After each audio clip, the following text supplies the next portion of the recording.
This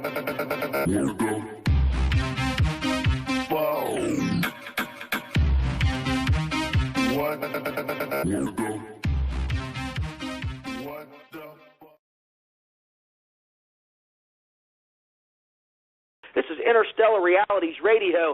Friend, I was once again tucked away in the Appalachian Mountains of western Pennsylvania. We are live with Bob Fletcher. Okay, well, it's my pleasure to be here.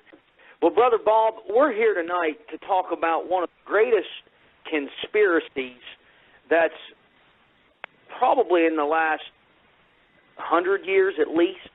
Planet X is making a comeback right now. Now, I said 100 years. Obviously, Planet X goes way back beyond that. But, you know, it didn't really start coming to the surface until really, from what I've researched, from 1900 until now is when it really started coming to the surface. And more specifically, it seemed like after 1970 into the mid-'80s it was really talked about, and then it disappeared, and now it's making a comeback. So let's just take a moment and talk about, because I believe Planet X is tied into the sixth seal in Bible prophecy. I believe it is probably almost sure what causes that sixth seal. But could you just let's open it up there, sure, and let's talk about Planet X, and just give me all you know on the subject. And where did it start with you? That'll take a couple of months, but let's just scrape on the surface today. About 3 years ago, I started looking at something that had been brought to my attention by several people, and it was basically the fact that there was huge, not millions of dollars, but billions of dollars and even trillions of dollars with a T disappearing out of the federal budgets. So we're talking much more money than I was used to chasing. We used to chase in these variety of corrupted operations. You chase a million or 10 or even $20 million, trying to track that down. When they would, it would show up, let's say, disappeared out of a budget. But a couple of years ago, a fellow named Donald Rumsfeld, who was in charge at that time at the Defense Department, he came forward during a congressional inquiry, and he said that $2.3 trillion had vanished from the Defense Department budgets over a period of a few years. Secretary of Defense Donald Rumsfeld declared war, not on foreign terrorists. The adversary is closer to home. It's the Pentagon bureaucracy. He said money wasted by the military poses a serious threat. In fact, it could be said that it's a matter of life and death. Rumsfeld promised change, but the next day, the world changed. And in the rush to fund the war on terrorism, the war on waste seems to have been forgotten. My 03 budget calls for more than $48 billion in new defense spending. More money for the Pentagon when its own auditors admit the military cannot account for 25% of what it already spends. According to some estimates, we cannot track $2.3 trillion in transactions. 2.3 trillion with a T. Now, the amount we're talking about now, by the way, 2.3 trillion is the equivalent to writing a check to every man, woman, and child in the United States of America for about $5,000. That's how much 2.3 trillion is. And Donald Rumsfeld, very calmly sat before the Congress and said that that money was missing. They didn't quite know where it was, coming out of defense budgets. Well, the senators and the congressmen, of course, were set back on that. You know, I mean, they're, like I say, they're used to stealing a few million here and there. But when you start talking that kind of money, that's pretty serious. Because this is what's happening, ladies and gentlemen. Every so often, Rumsfeld comes out and goes, I don't know where. I don't know when. But something awful is going to happen. Thank you. That's all for today. No further questions. Now, what happened, coincidentally, and it is not coincidental, but what they claim to be a coincidence, that was about 1 day or 2 days before the 9/11 terrorist activity in New York and in the Pentagon. So when 9/11 took place, a day or so after Donald Rumsfeld admitted that they had lost $2 trillion, obviously we never heard the story again. It just disappeared into the smoke of the Twin Towers building in New York City. So the announcement was rather well-timed because it just vanished. So following that, some folks had brought, of course, to my attention the fact that Mr. Ron Paul in the Washington, D.C., had come forward and had asked the Federal Reserve System if he could get an audit on the gold, because the gold out of Fort Knox has been rumored to be gone. It is gone. There is no gold in Fort Knox any longer. And when Ron Paul came forward on the floor of the Congress, the Senate, he asked for have an audit of the gold to make sure that it was all still there, and they told him to simply go away. You get nothing. You lose. Good day, sir. Because the Congress and the Senate has no right to even look into the Federal Reserve operations. They cannot request. We cannot request through the Senate or the Congress an actual legitimate audit of all the Federal Reserve gold that supposedly is in Fort Knox. Now, what also happened within a few months, of course, we can remember back 2010, that period of time, 2008, was when the world banks were in a serious financial crisis. You had Greece, and several of these countries are actually on the border of bankruptcy. And the Federal Reserve in America had to lend them money and put money into bolster up the international banking finance, or it was all going to crash. And that was back around 2010, around that period of time.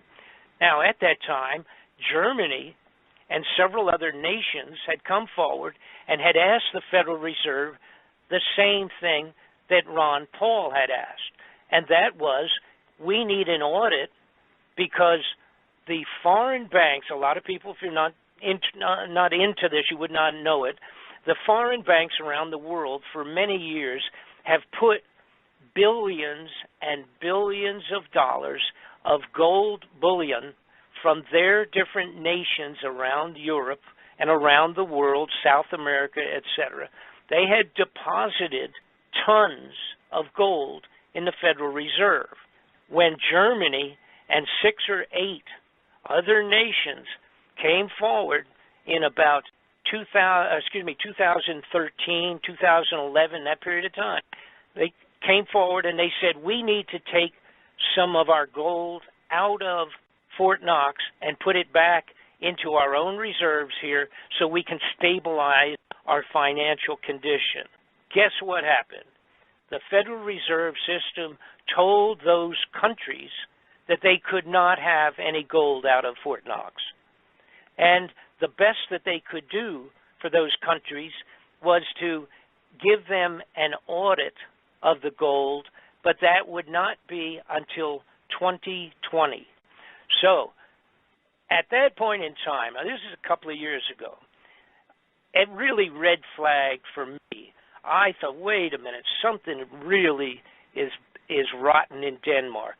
We have all this money disappearing from standard legitimate funding out of Washington, just vanishing.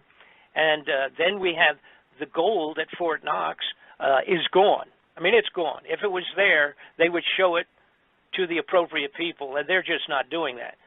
You know, when you're talking about trillions of dollars vanishing, and then you look at the rest of the scene, for example, changes that had taken place for 20 years with the space program being very, very different from what it originally was, and the expansion of what they called continuity of government within the United States, and the fact that they were arming the police departments with military weapons all over the United States, it started to really bother me. It was a matter of what is going on what is it that would cause these guys, who usually steal what they want to, cover it up, and build them a new home in Tahiti or something for vacations and get away with it? But now they've changed direction. Then I remembered in the 90s, I had several people contact me, and they said, Bob, I have films of the construction of underground facilities all over the United States. Our black budget, for instance, garners $1.023 trillion every 2 years. It's over $500 billion a year. Right now, there are 131 active deep underground military bases in the United States. There's 1,477 of them worldwide. Each one has an average cost of $17 to $19 billion. And that came to me from several people. Some of them were truck drivers who told me fantastic stories about having an 18-wheeler, 40-foot truck filled with foodstuffs being delivered into a government facility, and they would follow the map where they were supposed to go, and there was nothing out there. Let's say it was outside of Texas in the desert area, and they would go, and the side of the mountain would open up, and they would drive down inside of a mountain, and it would close behind them. Now, those are fantastic stories, but to me, back in the 90s, they were just that. To myself, that was almost an outrageous kind of a story. They would tell me about going into an underground facility in Tennessee and driving for 600 miles under the ground. Those things were a little mind-boggling and pretty fanciful type of a report for me. So I kind of put it on the back shelf. These people sent me pictures, and they sent me what were VHS videos at that time, but I didn't know what to make of them. It didn't mean anything, so I sort of put it on the side burner, so to speak, the back burner. But again, now this is about 3 years ago, I started putting all of the dots to connected all of the dots. And what had taken place in approximately 83, apparently with the launching of a new infrared telescope being put way out in the far reaches of the solar system. Apparently, Planet X, or the planet called Nibiru, which is mentioned in all the biblical writings, it's mentioned in all Bibles and scriptures from many foreign nations. It's mentioned in historic writings of the Chinese emperor 2,000 years ago. It's written on the side of the walls of temples that were 4,000 years old. There was a study done a while back of the clay tablets that were from Sumeria that had been completely broken down and analyzed by a man named Sitchin, S-I-T-C-H-I-N, and he had deciphered clay tablets. There's 25,000 of these tablets. They actually went back 4,000 years, and they described Nibiru, the planet X, and its relationship to coming back like Halley's Comet, coming back and going around the sun every once in a while and then going way back out again in orbit, way out past Pluto, and coming back again in a couple thousand years. And this coincided with the biblical talk. It was called wormwood in the Bible, and it's described in, like I said, a whole multiple of biblical scriptures of sorts coming from around the globe, 2,000, 1,000 years ago, 2,000 years ago, 4,000 years ago in the case of the Sumerian clay tablets. So what they described is Nibiru being a planet in a huge elliptical orbit similar to that, like I say, I compare it to Halley's Comet that comes by every 75 years. There's another comet that we recently discovered that came around in 1997. That was called the Hale-Bopp Comet. It is similar to Halley's Comet, except that the orbit that the Hale-Bopp Comet is in has been calculated to be 4,200 years. Now that's 600 to 800 years longer than the proposed orbit of Nibiru, or Planet X. So originally I thought, wow, you talk about 3,000-year, 3,600-year orbit of a planet. That's really amazingly large. I thought almost that was ridiculous. But once I realized and got into it and found out that we did have the Hale-Bopp Comet of 4,000 years, well, then that took my excuse, looking like it was a crazy number, that just erased that. So I started studying the people that really have been into studying the planet X or Nibiru for many, many lifetimes, or a long time, or following up on other people's studies. And there's several people that have spent their entire last 30 or 40 years just studying the astronomical potential of Planet X. Now, and get back to where I was, in 1983, apparently it was discovered sufficiently that scientific people at a very high level came into President Reagan and George Bush, the vice president, and said, we got a problem. It looks like now we found Planet X that's been talked about, like you mentioned earlier at the beginning. It's been talked about at least and written about, of course, going way back, but been in modern times. In 1960 and 50, there was writings about it in Life magazine and Reader's Digest and Lookton magazine, all the major media of that time in the 50s and the 60s. But apparently around 83, Ronald Reagan and his people were told that this is on its way back in and that it had been discovered, and now what are we going to do? All right? So at that point, it changed everything in Washington.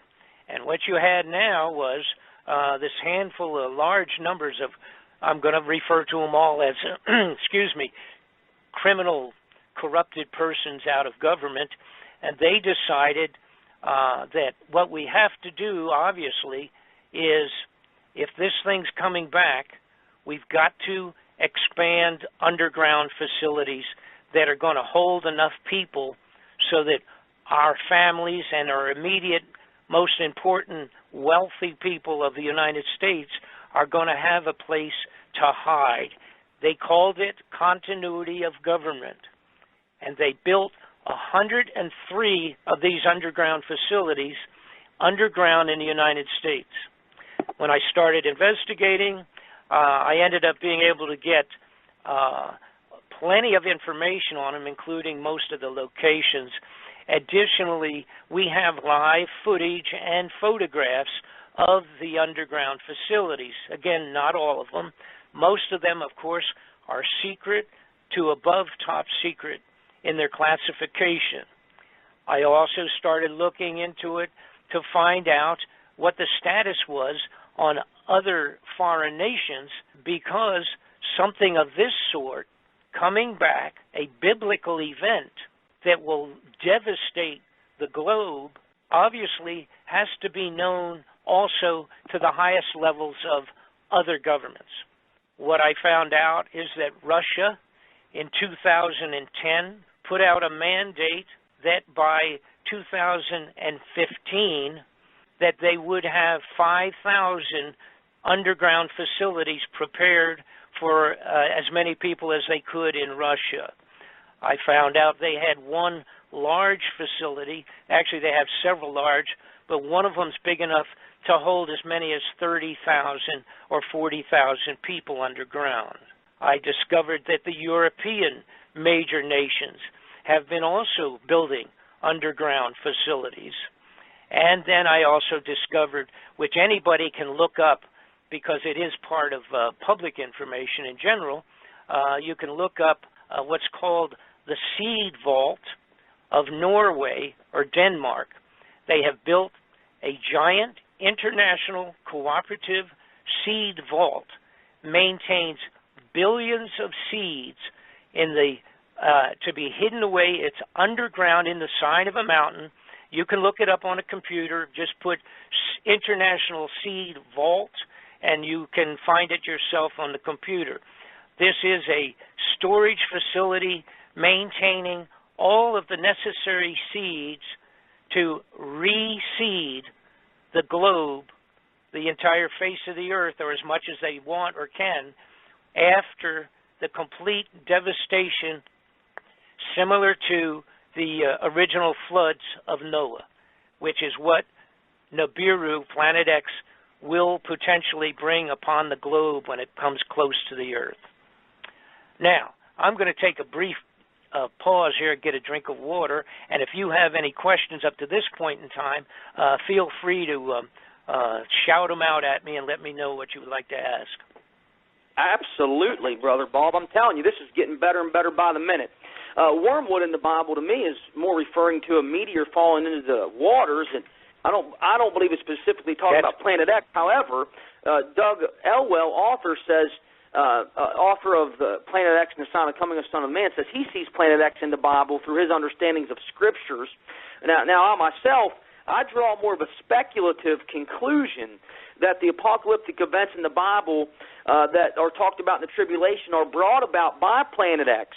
I can't say I can see it clearly in the Scriptures, although I do believe it can be theorized that Planet X is the cause for some of the biblical events talked about concerning Bible prophecy. And that's I do have that theory. Sure. Because okay, however, this is going to answer your question, and it fits both cases, both case situations. First off, it's not going to be a theory. All right, it's been researched sufficiently that the Planet X has come around several times in the past. Now, and when it has happened, it has varied in the degree of devastation. However, it has come around several times, and this is documented geologically, etc. But here's what you're looking at that fits both, or actually 5 situations, if you will, but at least the 2 that you mentioned. And it's not a matter of theory in terms of the wormwood and meteors falling. Sure, because that's the Scripture right there. That is going to happen. Right. And now I'm going to tell you exactly how it's going to happen according to putting together all of the dots, connecting all of the dots, not only political, historical, biblical, and non-biblical scriptures written on the top of the mountains by the Tibetan monks that recorded it when it came around, and the emperors of China that wrote it down. And it's a fellow named Gil Bouchard who has done unbelievable, wonderful investigations on the biblical side of this and can explain a day-to-day description of when it has passed previously and what had taken place and what will take place once again when it passes around the sun and back out. Gil has been on the show. Okay, you know Gil, you know his work. I am completely in line with about every single thing that Gil has come up with, but the only difference between he and I is that I brought in all of the other dots. I've connected the politics, the money, the theft, the fraud, and the corruption, and put it all together, the underground facilities that have been built by these people, stealing your money and our money to build them, by the way. You know, billions of dollars under the ground in these facilities. They're so huge, they would take your breath away. Now, let me get back to my point, though. Here's the basics of what is described to most likely take place, and this relates to the scriptures, and I'm calling it that because it's just written word, not only biblical, but of all other ancient scribes that have put all this down in black and white, so to speak, going back many years, when they have actually, some of the people that had survived the previous passes and wrote about it and inscribed it in clay and did it in bronze castings and things of that sort, describing what took place. And of course they didn't understand what it was, but they described it exactly as it most likely will happen again. Now, here's where it fits into wormwood and the meteor falling into the water and all of that. That's all obviously written in reasonably plain words in the Bible, so to speak. You don't have to draw too many wild conclusions about what's being described as things splashing into the ocean, etc., and causing great tidal waves, by the way. Tidal waves are going to be unbelievable, tsunamis when this comes around. But it will also be, part of that will be like Noah's flood, and it will be this planet, which is calculated to be 5 times the size of Earth, will have a gravitational effect on the Earth that hasn't been seen since it came by the last time. Now, here's what basically will take place. When it comes back around, it will come in, and this is even according to Gil Broussard's wonderful work that he's done. It will come in and circle around the sun. It will go behind the sun. When it does, you have to remember this is going to be similar to what we see when we watch the Halley's Comet. When it goes by around the sun, but it's way, way, way out, and it's basically, that's just a frozen snowball, to make a simple description of it. So it comes around the sun. It has a long tail behind it, dragging behind it, goes around the sun, goes back out in a short time later, and goes back out for 75 years, not to return again for 75 years. The Hale-Bopp comet that I mentioned earlier does exactly the same thing, but it was bigger, by the way, than the Halley's Comet, and it drags its tail around behind the sun and then goes back out again, heading towards the far reaches of the solar system again. Now, when Planet X or Nibiru comes around, the difference is, number one, it is a solid mass 5 times the size of Earth.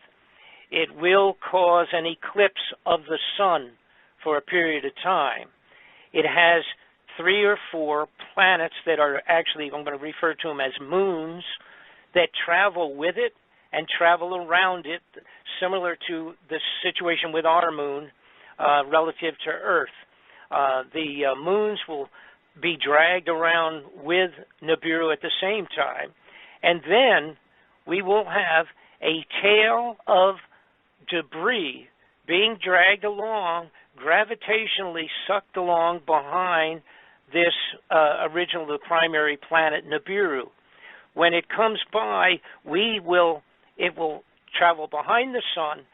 The Earth, on its regular rotation around the sun, will in fact pass through the tail of Nibiru.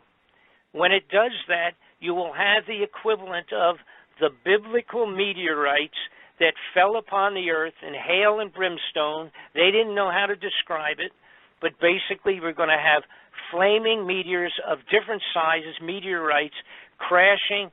Actually, we will be crashing through that debris. It will take about an hour travel time to pass through it. Then, bearing in mind now, the Nibiru would be ahead of the Earth, going around the sun, and it will take about 155 days for Nibiru to come out the other side and head back towards outer space once again, not to come back for some unknown period of time. Now, there's a debate between 2 or 3 different groups of people that have been studying this, and that's okay, because it doesn't affect the bottom line on this. The debate is whether it comes around in 3,005 or 3,600 years, or if it comes around 350 years. which is closer to the figure that Gil Broussard believes in, doing his studies. And he has very good information to back that potentially up in terms of the numbers of years. All right, so here's what I'm saying, where it doesn't make any difference to you and I. If this comes around in our lifetime, then we're talking, it doesn't make any difference if it's been out for 3,000 years or if it has come around 10 times 300, which would be 3,000 years, and coming around 10 times since that same period of time. So in other words, it doesn't make any difference if it's 3,000 or if it's coming around every 300 and 350 years. It does not make any difference, because if it comes during our lifetime, we are the ones that will have to face whatever it will bring with it. And the meteorites, those things where the biblical students talk about that being what is written of in the wormwood, I believe what it is in reality, it is Nibiru itself is the wormwood, and all of the debris that will hit Earth when we go through the tail of that thing. Actually, we will plunge through the tail, and it will take whatever. I think it's about 1 hour of actual going through the tail itself. It's actually mathematically been analyzed, but that will bring with it. You see, that will bring with it a multitude of meteors, etc. And I must say this: we already have an increase and a multitude of effects today from Nibiru. Now, when we talk about the effects of Nibiru, see, it's the problem is going to be it's a multitude of effects on the Earth. But, you know, unless you really get into studying the planets, etc., and become astronomically educated, which I don't pretend to be. I'm the messenger relative to that information put together by 1,000 astronomers and scientists over a couple thousand years. And I don't pretend to be the 100% expert on all of that. But I was able, because of my background, I was able to connect the dots, to make sense out of things. It's like, why wouldn't, for example, over all since 1983, which is a period of time when this, I believe, the realization really settled in to the bad guys in Washington that this was a reality and was going to change their lousy, corrupted plans, because all of a sudden they had to worry about survival of their own families. So it changed things from just plain stealing and going about their normal one world government concept. This sort of threw a monkey wrench into it. So the wealthiest are all digging holes to go underground. They have them finished for the most part. They're continuing them, making them better, making them bigger, and making them more full with survival materials and foods for themselves in the United States and all the rest of around the globe. Now, relative to the Mideast, see, that's all amazingly biblical. The outrageous increase and expansion of this ISIS group. Well, they're not a handful of bandits. They have billions of dollars that they have stolen. They went, not counting what they may have different countries backing them that we don't know about, corrupted governments, but they literally went into bank after bank and stole every penny that was in there, whether it was American dollars, gold on deposit, or in fact dinars, their own money. They have billions of dollars in their pockets. They have stolen billions and taken over billions of dollars worth of extraordinarily serious weapons. These guys have serious weapons. They're not throwing stones and picking up pistols with six-shooters. They have missiles. They've got everything you would want to continue what they're doing. It is biblical, obviously. It's the amazing confrontation of the Muslim versus the Christians. if people don't realize that and how biblical that is, they might as well just go back to sleep and have another drink, because they're just not paying attention. Now, the timeline in 1983 being approximately when it really was seriously accepted in Washington that this thing was coming back and it's going to really do a number on the earth, period. It will constitute Noah's floods once again. The earth, more than likely, will end up tilting 26 degrees on the axis of earth. The biblical accounts and the worldwide accounts, going back to the old emperors in China who wrote these things down in diaries, and they literally tracked what they called the flaming dragon or the visiting star. They tracked that across the sky for the 155 days that it took to go around the sun and back out. During that period of time, on the entire globe, there was global reaction of floods, crazy weather, meteor storms, fires, everything that you could imagine. And by the way, one reason that they know that it was a 26-degree shift of the axis is that one of the a particular thing called the sky disk was discovered that was literally a 12-inch Bronze Age disk that on it is the description of the passing of Nibiru causing the blocking of the sun, the eclipse of the sun for a period of time. When it passed, there were actually galactic, all the stars were written and drawn into this. It's like a picture. It's a 12-inch piece of bronze highlighted in gold. It was discovered in 1999 in Germany. And so these people had survived it, and they drew the equivalent of drawing a picture of this thing passing. But the sky disk was dated. This was done 3,600 years ago, and it described Nibiru passing at that time. All right? And it gives it, it says it was, I believe, if I'm going by memory now because I don't have it in front of me, I think it was April the 10th of 3,600 years ago, April the 10th at 8:30 in the morning.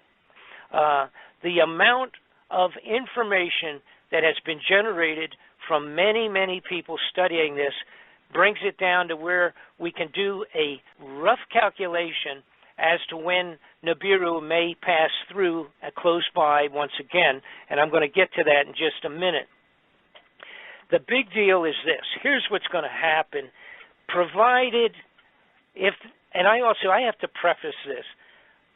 5 years ago, if you had come to me and asked me to even do a study or even look into this report on Planet X, et cetera, with the knowledge information I had 5 years ago, I would not have touched this with a 50-foot pole.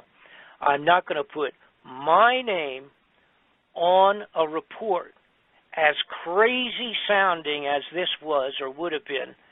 I would never put my name on it. I wouldn't have touched it.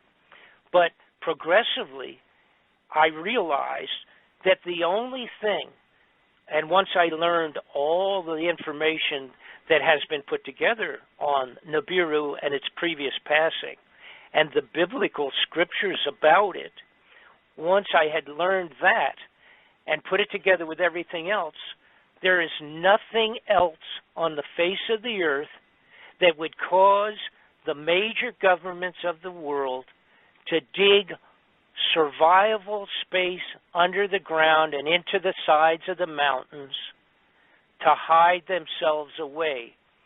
There's nothing else that fits it, period. They have taken over, we have taken, in the United States, we have taken over what was NORAD's facilities in Cheyenne Mountain. There are no longer equipment in there for checking and tracking missiles and weapons of that sort. That's what it was originally built for. It has been taken over. It is one of the new hideouts for the elite to run into the mountains when Nibiru passes close. It's one of the 100 and some that we have in America. The Chinese have thousands, and I have pictures and films of this. The Chinese actually have facilities so large under the mountains, into the mountains, and the sides of hills that they have stored entire fleets of airplanes and battleships. Now, it's been calculated related to all of the information put together, put into a computer and kicking out the analysis of the most likely time for its return, the second least likely time, and then the third very least likely time to be passing back by. Now, this is going to upset some people. The possibility is very high, according to Gil Broussard and many other people, and the relationship to when it has been passing previously, is that it will be seen in December, and it will take several months for it to come close enough to go around the sun. But it will be seen in December of this year. And then we will have January, February, and then the key months for it to be closest to pass near the Earth and causing the most trouble would be March and April of next year. And then it will head back out, and whatever damage it's done will be finished, and we'll be licking our wounds. If it is not seen, and what I'm talking about seen is where it's up there and it looks like a new star up there in the sky coming inward, it will be getting bigger every month, every week, a little bit bigger. It will look like a single star originally, even though there's probably a couple of moons going around with it and a lot of space junk. It'll be seen in December. It'll get bigger in January, February, and then March and April, make its journey around the sun and back out. The journey around the sun and back out is probably 155 days. Now, all of the best scriptures and information related to when it had passed before and was written in, logged in, and drawn, sketched out, and all the rest of that, it has always been, apparently, in March and April, like the Passover period of time. All right? If, in fact, we don't see it this December, and with it coming in, then we probably have a complete year to wait for it to come. If it still has not arrived in that second year from today, if it's still not on its way in, then we would be into 3 years of March. Okay, in other words, March or April, 3 years from now. But the consensus is that it's very likely to be seen this December and to pass in the March of April of next year. All right. Now, it's not my estimate. That's an estimate of other people that are I consider to be the experts. Now, here's something else that's very important. This is where the politics fits into this thing. The people that are keeping this secret from us, all right, a lot of people say, when will they tell us this is coming? They will never formally announce that this is coming in, all right? They are going to have, this is from the point of view of the bad guys, all right? The guys that have the tickets to go underground in the underground facilities and bring their families with them, all right?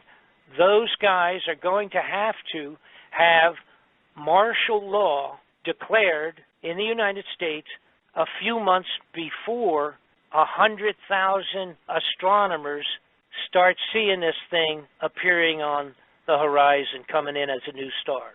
So, what are we talking about? If the timeline is being seen first in December and January, they will have to have some form of martial law a few months before that in the United States. So they will have complete control over the general public when it starts to become a riot on the surface of the earth. If the leaders of any of the major nations came out and told the world that this thing is going to be coming in 5 months or 2 months or 6 months, that this thing was going to be coming by, it would be the end of all things. The financing would be, the entire globe would go into riots. So it's not going to be announced. They will never tell us.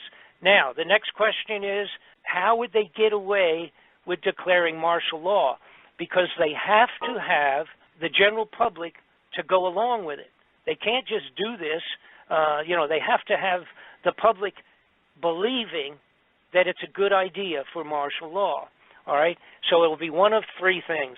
It'll either be some major terroristic acts, like 9/11 type thing, chemical, biological, or something like that, across the country in several places. If they announce that it looks like Russia is going to have a direct confrontation of World War III for some reason or another, and or Red China, that will be good enough for martial law. And the third one of possibility is obviously an outbreak of an uncontrollable disease like Ebola or something like that, getting large enough that it would be a believable reason for martial law. One of those three is going to constitute, and again, the best sign for people to understand when this thing might be coming around is when you see that martial law genuinely starting to take place. So then that's going to be the only thing that the average American public is going to be able to understand. And again, it could be even the solar flares. The solar flares that they were talking about, the head of the CIA, James Woolsey, the solar flares that he and Janet Napolitano was talking about, again, all of these will be part and parcel to the passing of Nibiru whenever that takes place. And unfortunately, it looks like it may be within 3 years. And again, our sign that's going to be a realistic signature is going to be when they pull the need for martial law in America. Ladies and gentlemen, this is Bob Fletcher from Bob Fletcher Investigations. It literally is the most important report that I have ever done, and I have done reports at the request of the Senate Intelligence Committees. I have done reports directly for dictator Manuel Noriega's lawyers. I have done reports for congressional and Senate investigations for 25 years, and I would never do this as a frivolous bunch of baloney.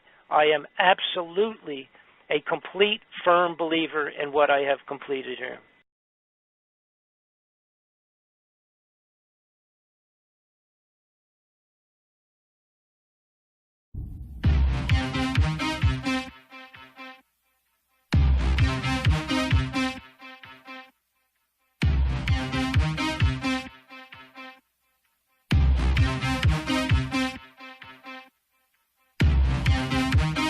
What?